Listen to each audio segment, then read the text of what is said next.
complexos fosse torná-los ainda mais complexos. Parece um contrassenso, não é? Bem, hoje vamos mergulhar num paradoxo incrível do mundo dos micróbios que virou nosso senso comum de cabeça para baixo. É esta a grande pergunta que nos vai guiar. Uma pergunta que parece ir contra toda a lógica.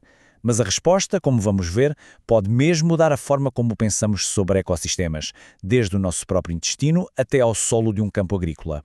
Pensem nisto. Dentro de nós vivem centenas ou mesmo milhares de espécies de micróbios, todas a interagir umas com as outras. É um caos aparente. Tentar modelar isto para prever algo específico, tipo a produção de uma molécula boa para a nossa saúde, bom, isso tem sido um desafio gigantesco para a ciência. Ok, vamos lá aprofundar.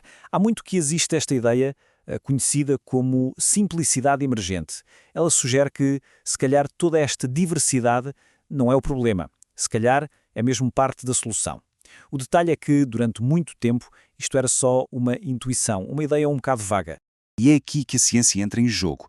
Para passar de um conceito interessante para uma descoberta real, era preciso desmontar esta ideia, criar uma estrutura rigorosa, algo que se pudesse medir e testar no laboratório. Então, foi o que os investigadores fizeram. Dividiram a simplicidade emergente em 3 conceitos diferentes e, mais importante, testáveis. Vamos analisar cada um deles para perceber o que é que realmente está a acontecer aqui. O primeiro conceito é bastante intuitivo. A lógica é: se tivermos muitos componentes diferentes, as flutuações e os acasos de cada um tendem a anular-se mutuamente. O resultado? Um comportamento geral muito mais estável. Faz sentido, certo? E olhem, os dados confirmam exatamente isso. Reparem como as linhas descem à medida que a riqueza de espécies aumenta. A variação diminui, tanto nos dados reais como nos modelos estatísticos. Mas, e aqui vem o mas, isto não é bem uma surpresa biológica. Exato. No fundo, é um efeito estatístico bastante conhecido.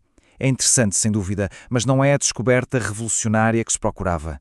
A verdadeira surpresa, essa vem a seguir. O segundo conceito é o que chamamos de granularidade grosseira. É como tentar prever o comportamento de uma multidão. Em vez de seguir cada pessoa individualmente, o que seria impossível, agrupámo-las por afinidades, por exemplo. A ideia aqui é a mesma, agrupar micróbios por características comuns para simplificar as previsões. E, de facto, isto funciona. Agrupar espécies que são parentes próximos e que partilham funções parecidas ajuda a fazer previsões melhores. Mas, mais uma vez, isto é útil, mas não é totalmente inesperado. Afinal, é natural que espécies relacionadas se comportem de forma semelhante. E então chegamos ao ponto-chave de toda esta história.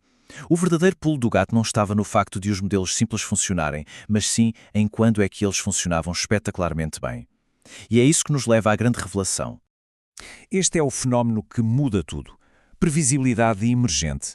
A ideia, quase herética, de que a própria diversidade torna um sistema mais fácil de prever e não mais difícil. E este gráfico é a prova disso. Olhem só para a linha roxa, que representa as comunidades com muitas espécies. O erro de previsão cai a pique, quase imediatamente. Agora, comparem com a linha laranja, das comunidades mais simples. O erro mantém-se teimosamente alto. A diferença é brutal. Vamos pôr isto em números para se perceber a dimensão da descoberta. Nas comunidades com pouca diversidade, os modelos mais simples só conseguiam explicar, na melhor das hipóteses, metade do que estava a acontecer. Mas nas comunidades com alta diversidade, um modelo ridiculamente simples, com apenas 2 grupos, explicou uns espantosos 85% de tudo. É uma melhoria drástica. E para que não restem dúvidas de que isto é algo realmente novo, vejam esta imagem. A secção a verde mostra o que os dados reais revelaram, uma forte previsibilidade emergente. Já a secção a vermelho mostra o que os modelos teóricos que tínhamos até agora previam. Ou seja, basicamente nada disto. Eles falharam redondamente em capturar este fenómeno. Isto leva-nos à pergunta de €1 milhão, não é? Se não é um simples acaso estatístico e os nossos melhores modelos não o previam, qual é o raio do mecanismo que está por trás disto? Pois bem, a resposta parece estar num conceito-chave, o feedback ambiental, ou seja, a forma como os micróbios todos juntos alteram o ambiente à sua volta e como esse mesmo ambiente depois os influencia de volta. Este esquema explica a ideia na perfeição. Numa comunidade com muita gente, ou melhor, muitos micróbios, as interações individuais e aleatórias, as setas cinzentas, acabam por se tornar uma espécie de ruído de fundo que se cancela a si próprio. O que sobressai, o que se torna claro como água, é o sinal forte e partilhado, a seta verde. Um fator ambiental, como o pH do meio, que todos sentem e para o qual todos contribuem. E este é o momento ahá. A diversidade, afinal, não aumenta o caos. Ela cancela o ruído. E ao cancelar o ruído, permite que a força dominante do sistema se torne óbvia. E é essa força, esse fator dominante, que se torna a chave para fazer previsões incrivelmente precisas com modelos muito, muito simples. Ok, isto é fascinante do ponto de vista científico, sem dúvida. Mas na prática, quais são as implicações? Vamos agora ver como esta descoberta pode sair do laboratório e ser aplicada no mundo real.